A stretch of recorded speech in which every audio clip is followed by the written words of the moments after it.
हे राजा, तू नक्की आहेस तरी कोणाचा? श्रीमंतांचा की गरिबांचा?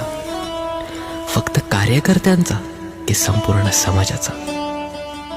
यंदाच्या विसर्जनात निसर्गाच्या प्रचंड लाटांसमोर तू तब्बल 12 तास उभा राहिलास. तुझी पाठ दिसली पण तुझा चेहरा नाही. जणू विचारत होतास, जनतेच्या उत्सवाला जनता राहिले कुठे? फक्त कोली बांधवच उभे राहिले सोबत, बाकी सारे गेले कुठे? राजा, रागावलास का की शिकवण दिलीस? हा खेळ निसर्गाचा होता का की तुझ्या मौनातील संदेशाचा? की तू आहेस तरी कोणाचा?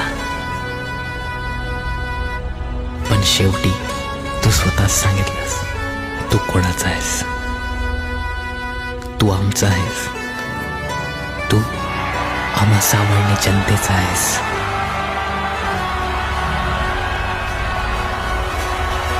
दोन दिवस आणि एक रात्र सरली, पण तुझ्या मंडलातील भक्तांनी दिलेली जबाबदारी पार पाडली आणि दाखवून दिलं की राजाचा थाट